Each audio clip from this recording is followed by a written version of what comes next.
চট্টগ্রামে দিন দুপুরে তরুণ আইনজীবী হত্যার পরও মুসলমানরা যে নীরব ভূমিকা পালন করেছেন, এর কারণ কি আজকের মুসলমানদের ইমানি দুর্বলতা?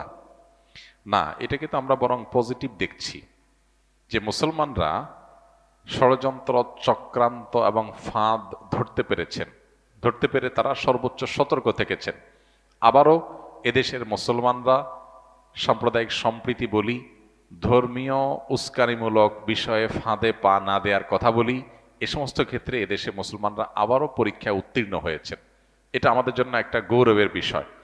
পৃথিবীর অনেক তথাকথিত উন্নত দেশ আছে, অনেক সমাজ আছে, যাদের চাইতে আমাদের দেশের মানুষজন অন্য ধর্মাবলম্বীদের ধর্মীয় বিষয়ে অতিরিক্ত সহনশীল এবং বিশেষ সংবেদনশীল বিষয়গুলোতে তারা অত্যন্ত যত্নশীল এবং অত্যন্ত সংযমী। এটা আবারও প্রমাণিত হয়েছে। আমাদের পার্শ্ববর্তী দেশ থেকে যারা সংখ্যালঘু নিয়ে আমাদেরকে বারবার সতর্ক করে, তাদের দেশের চাইতে আমাদের দেশের সংখ্যালঘুরা বহুগুণ ভালো আছে। এটা আমাদের গর্বের বিষয়। এমনকি তারা তাদের বিভ্রান্ত কেউ যখন ষড়যন্ত্র বা ফাঁদ পাতে, তখনও মুসলমানরা সে ফাঁদে পাড়া দেয় না। এটা মুসলমানদের বিচক্ষণতার প্রমাণ। এটি হয় মূলত ইসলামের শিক্ষার কারণে। ইসলাম আমাদেরকে ধৈর্য এবং সহনশীলতা এবং সংযমের শিক্ষা দিয়েছে। বিশেষ করে যখন কোনো ঘটনা ঘটিয়ে মুসলমানদেরকে ক্ষতিগ্রস্ত করার চেষ্টা করা হবে, তখন মুসলমানরা সেটা বুঝতে পেরে সযত্নে সেটাকে অ্যাভয়েড করতে পারা, এটা আমাদের মুসলমানদের সাফল্য, এবং ইসলামই আমাদেরকে এই শিক্ষাটা দিয়েছে, ধৈর্যশীলতার শিক্ষা। দ্বিতীয়ত, এদেশের ধর্মীয় নেতৃত্ব যে আছেন, ওলামা একরাম, তারা সবসময় সাধারণ মানুষকে সঠিক সিদ্ধান্তটা গ্রহণ করার জন্য সহযোগিতা করেন, গাইড করেন, চেষ্টা করেন যাতে মানুষ বিভ্রান্ত না হন। এই জন্য সঠিক সময়ে সঠিক পরামর্শটা ওলামা একরাম দিয়ে থাকেন, যার ফলশ্রুতিতে এদেশে ইতিহাসে কখনো ধর্মীয় দাঙ্গা বলতে যা বোঝানো হয় সেরকম কোনো কিছুই ঘটে নাই। আমাদের পার্শ্ববর্তী দেশ ভারতে যেরকম সংখ্যালঘু সেখানকার মুসলমানরা ভালো নাই, সেটা প্রতিনিয়ত আমরা জানি। সে কাশ্মীরে কি গুজরাটে, বিভিন্ন জায়গা যেখানে মুসলমানদেরকে শত শত হাজারো মানুষকে একসাথে জবে করা হয়, সেখানে আমাদের দেশে সংখ্যালঘুদের প্রতি এরকম কোনো হামলা, এরকম বিচ্ছিন্ন কিছু ঘটনা তো সব জায়গায় কম বেশি ঘটে। এর বাইরে এরকম কোনো ঘটনা এখানে ঘটে না। এখানকার যা ঘটে সংখ্যাগুরুদের উপরে, তার বেশিরভাগই রাজনৈতিক উদ্দেশ্যে, রাজনৈতিক কারণে। তো সংখ্যালঘুরা যদি নিজেদেরকে রাজনৈতিক কাজে ব্যবহার করতে না দেন, তাহলে এগুলো বন্ধ হয়ে যাবে ইনশাআল্লাহ। আমরা দোয়া করি আল্লাহ তাআলা আমাদের প্রিয় স্বদেশকে সকল প্রকার ফিতনা এবং শয়তানি চক্রান্ত থেকে আমাদেরকে হেফাজতে রাখুন, এবং এদেশে মানুষের, সব ধরনের মানুষের মধ্যে মিলেমিশে থাকার যে চেষ্টা আছে, সেটা একটা ভালো দিক। পশ্চিমারা অনেক দেশের মানুষরা আমাদেরকে সকাল বিকাল দুপুর নিয়ম করে নসিহত করে আমরা যেন সংখ্যালঘুদের অধিকারের উপরে সচেষ্ট থাকি, অথচ তাদের দেশের মুসলমানরা অনেকেই আছে, অনেক দেশ আছে যাদের দেশে মুসলমানরা ভালোভাবে মসজিদ করে প্রকাশ্যে দিনের অনেক কাজ তারা করতে পারে না। অনেক কাজের স্বাধীনতা তারা যেমন দেয়, অনেক ক্ষেত্রে আবার কুণ্ঠাসাও করে রাখে। অতএব তাদের মুখে মানায় না আমাদেরকে সবক দেওয়া। আলহামদুলিল্লাহ, বাংলাদেশে মানুষ এবারও ধৈর্যশীলতার পরিচয় দিয়েছে, সামনে আমাদেরকে দিতে হবে। তবে যখন যতটুকু প্রতিবাদ, আন্দোলন, সংগ্রাম করা দরকার হবে, আমরা আশা করব যে ওলামা একরাম, আমাদের সিনিয়র ওলামা একরাম আমাদেরকে গাইড করবে এবং সেই অনুযায়ী আমরা পরিচালিত হব। আল্লাহ তাআলা আমাদেরকে সংযমী জীবনযাপন করার তৌফিক দান করুন। যে সময় যে পদক্ষেপ গ্রহণ করলে মুসলমানদের স্বার্থ রক্ষা হবে, আল্লাহ তাআলা সেই সময় সেই পদক্ষেপ গ্রহণ করার তৌফিক আমাদেরকে দান করুন। কিছুদিন পূর্বে আমাদের এক মুসলিম ভাইকে বিধর্মীরা হত্যা করেছে। এর জবাবে আমাদের কি করা উচিত এবং তিনি কি শহীদি মর্যাদা পাবেন কিনা? নবী করিম সাল্লাল্লাহু আলাইহি ওয়াসাল্লামের হাদিসের আলোকে আমরা জানি, যে ব্যক্তি জুলুমের শিকার হয়ে মারা যায় সে শহীদের মর্যাদা পায়। আর যদি কেউ মুসলিম হওয়ার কারণে অমুসলিমদের হাতে মারা যায়, ইসলামের কারণে যদি কাউকে হত্যা করা হয় এবং আল্লাহর পথের পথিক হওয়ার কারণে, মুসলমানদের স্বার্থের সপক্ষে দাঁড়ানোর কারণে, অথবা অমুসলিমদের রোষানলে পড়ে আল্লাহ দ্রোহী বা আল্লাহর প্রতি অবিশ্বাসীদের আপনার শত্রুতার কবলে পড়ে যদি কেউ মারা যায়, তাহলে সে শুধুমাত্র বিধানগত শহীদই নয়, বরং প্রকৃত অর্থেই আল্লাহর কাছে শহীদ এবং শহীদের মর্যাদা তিনি পাবেন ইনশাআল্লাহ। আমরা দোয়া করি আল্লাহ তাআলা তাকে শাহাদাতের মর্যাদা দান করুন, এবং সেই সাথে এ ধরনের পরিস্থিতিতে একজন মুসলমান আমাদের ধৈর্য ধারণ করার যে একটা কঠিন পরীক্ষা, সে পরীক্ষা আমাদের উত্তীর্ণ হইতে হবে। কেন? কারণ এ ধরনের পরিবেশ পরিস্থিতি অনেকটা পরিকল্পিতভাবে ঘটানো হয়।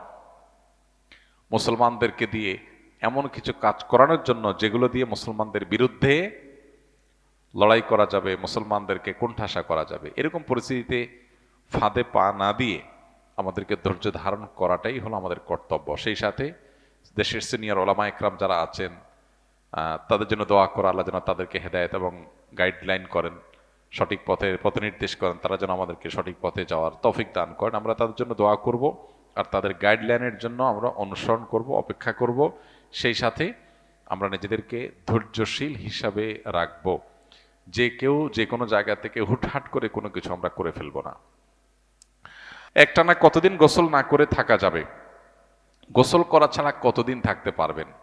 যিনি প্রশ্ন করছেন হয়তো শীতকালে গোসল করতে তার অসুবিধা হয়। আল্লাহ তাআলা এই ভাইটার কষ্ট দূর করে দেখ, আমরা তার জন্য দোয়া করি। কতদিন টানা গোসল না করে থাকা যাবে এরকম কোনো বাইন্ডিংস বা এরকম কোনো সময়সীমা আসলে ইসলাম দেয় নাই। কেউ যদি গোসল করা ছাড়া 15 দিন, 20 দিন, 1 মাসও থাকতে পারেন, আর তার গায়ের দুর্গন্ধে আশপাশে মানুষের কষ্ট না হয়, তাহলে শরীয়ত তাকে কিচ্ছু বলে না, এটা তার ব্যাপার। তার দুর্গন্ধ তিনি যদি কোনোভাবে রিকভার করতে পারেন, আতর দিয়ে, সেন্ট দিয়ে, কোনোভাবে, এবং যদি নিজে সুস্থ থাকতে পারেন, অন্য কাউকে তার গায়ের দুর্গন্ধে অস্বস্তিতে না ফেলেন, তাহলে সেক্ষেত্রে তিনি এভাবে গোসল না করে যতদিন খুশি ততদিন না থাকতে পারেন, ততদিন থাকতে পারেন। বিশেষ করে যতদিন ফরজ গোসল না হবে। ফরজ গোসল যদি হয়ে যায় তখন তো তাকে গোসল করতেই হবে। তবে এটা হলো জায়েজের কথা, যে এটা সুযোগ আছে, কিন্তু এটা মুসলমানের জন্য আল্লাহ সুবহানাহু ওয়া তাআলার পক্ষ থেকে অ্যাডভাইস করা প্রেসক্রিপশন নয়। অ্যাডভাইস করা প্রেসক্রিপশন হলো প্রতি সপ্তাহে কমপক্ষে জুমার দিনে মুসলমান গোসল করবে। নবী করিম সাল্লাল্লাহু আলাইহি ওয়াসাল্লামের সুন্নাহ শুক্রবারে সুন্দর করে ভালোভাবে উত্তম রূপে পরিষ্কার করে ফ্রেশ হওয়া, গোসল করা। কেন? কারণ জুমার নামাজে যখন আমরা আসব, ইসলামের সামাজিক সৌন্দর্যের একটা দিক এটা, তখন আমরা পরিষ্কার ফ্রেশনেস নিয়ে আসব, আমার পার্শ্ববর্তী মুসল্লি ভাইয়ের যেন কষ্ট না হয়। অনেকে আছেন এত কাছে গিয়ে কথা বলেন, মুখের দুর্গন্ধে আরেকজনের কষ্ট হয়, তার এই সেন্স নাই, ভালো মুসলমান না। ভালো মুসলমান তার সেন্স থাকবে, তার শরীরের কোনো দুর্গন্ধ দিয়ে আরেকজনের কষ্ট হতে পারবে না। আল মুসলিমান সালিম আল মুসলিমিনা মিন লিসানি ওয়া ইয়াদি, আমাদের কোনো আচরণ দ্বারা কারো কষ্ট হতে পারবে না। তো এই জন্য সপ্তাহে একদিন জুমার দিন পর্যন্ত আপনি গোসল না করে থাকলেন, জুমার দিন গোসল করে আসলেন, তাহলে সুন্নত আদায় হয়ে যাবে। কিন্তু শর্ত হলো নিজে সুস্থ থাকতে পারবেন কিনা, আর দ্বিতীয়ত হলো অন্য কোনো কারোর কষ্টের যেন কারণ না হয়। অনেকে আছে তাদের গায়ে দুর্গন্ধ বেশি হয় না, অনেকে আছে যে একদিন গোসল না করলেই দুর্গন্ধ অবস্থা খারাপ হয়। অতএব এটা ব্যক্তি ভেদে পার্থক্য হবে। তো এমন কোনো কথা নেই যে এতদিন গোসল ছাড়া থাকা যাবে। তবে গোসল ছাড়া খুব বেশি দিন থাকাটা প্রশংসার কোনো বিষয় নয়। ইসলাম আমাদেরকে পরিচ্ছন্ন থাকতে বলেছে, পরিষ্কার থাকতে বলেছে। আপনি যদি দীর্ঘদিন গোসল ছাড়া থাকেন তাহলে অপরিষ্কার হবেন, এটা তো কোনো সন্দেহ নেই। দুর্গন্ধ না হলে, নিজে অসুস্থ না হলে আপনি অনেকদিন গোসল না করে থাকতে পারবেন, ঠিক, কিন্তু এটা উত্তম না। উত্তম হলো নিয়মিত গোসল করা। প্রতিদিন গোসল করলে ফ্রেশ থাকবেন, প্রতিদিন না পারেন একদিন পর একদিন করেন, কমপক্ষে সপ্তাহে একদিন শুক্রবার আপনি গোসল করাটা সুন্নাত।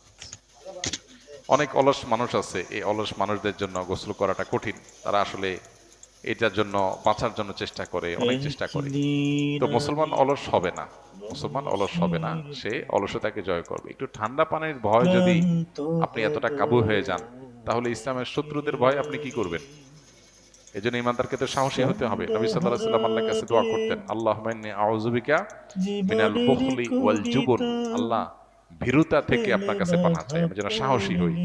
পানির সাথে যদি আপনি সংগ্রাম করে জিততে না পারেন, আপনি আর কি করবেন জীবনে? এতটুকু সাহস যদি না থাকে, মুসলমান এত ভীরু হলে তো চলবে না, আর একটু সাহসী হতে হবে।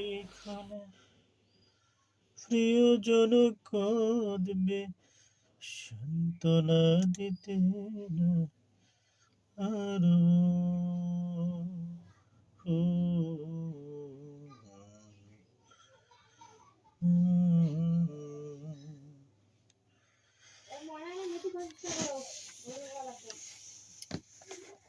গোটাল মেদিলে খাওয়া দাও। আজকে বারে বারে বুঝি খাওয়া হয় না, ভাঙা ভাঙা খাওয়াই না, তোমার সাথে দেওয়াটা ভুল ছিল। মুড়ি খেয়েছে, বুট খেয়েছে।